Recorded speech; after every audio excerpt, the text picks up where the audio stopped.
Hey everybody, Bill Sanders here, and I just have to do this video, um, and I want to state this right up front, okay? I used to be an atheist when I was in high school. You can ask anybody that attended high school with me. I was an outspoken, hardcore atheist.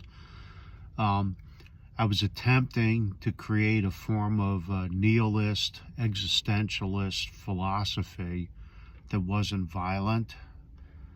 Part of the reason I'm now a Christian Trinitarian theist by the grace of God, born again by the power of the Holy Spirit.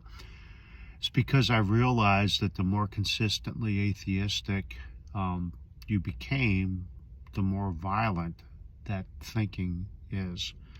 And that's not to say all atheists are violent, but if you're consistent with atheism, then there is no standard for right and wrong. All you can say is what is. There is no standard for right or wrong, the more consistently atheistic you become.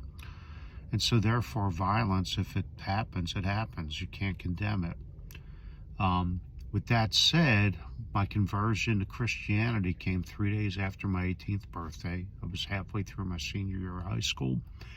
My greatest political regret is the fact that I couldn't vote for Ronald Reagan the first time that he ran, because I turned 18 literally a month after that election. So I've been a conservative for all of my adult life, a constitutionalist. And something is happening within the conservative movement that is shocking, and it's very concerning. And that thing that is happening is the sellout, the wholesale sellout to conspiracy theories. Today I'm going to talk about Tucker Carlson. Tomorrow's video I'm going to deal with Candace Owen. Tucker, after he was let go from Fox News, started a podcast, and he's done really well. And these podcasters have realized that conspiracies sell. Conspiracies get him tons of views and a lot more money. Tucker was repeatedly dragging out Colonel Douglas Macgregor onto his podcast. And Douglas Macgregor would go on, pretend that he had inside classified information, which is actually illegal for him to have as a retired colonel in the U.S. Army. And he would throw these casualty and mortality statistics out about the Ukrainian army that were just flatly untrue. And in fact, if his casualty numbers were actually true, Russia would be completely in control of Ukraine right now. And so now, the other day, Tucker was on a podcast, and he was also releasing information that he had inside information that President Trump was about to, in his address to the country last night, was about to announce that we were going on a full-scale invasion of Venezuela. We were going to put boots on the ground and invade Venezuela and get involved in a regime change like the neocons wanted, like the industrial military complex wanted them to do. And he was betraying the MAGA movement. And obviously last night, President Trump didn't announce that, proving that Tucker is a liar. He's just a liar. He's bought into the let me put conspiracy theories out there and get more views so I can make more money. And it's sad. It's unfortunate. Tucker used to be a great conservative commentator. He used to be somebody that you could rely on to tell the truth, and he's obviously not that anymore.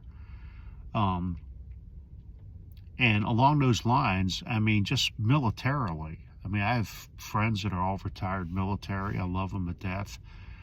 And, I'm kind of a student of military history. If we were going to be involved in a full-scale invasion of Venezuela, there would be a heck of a lot more ships in the Caribbean.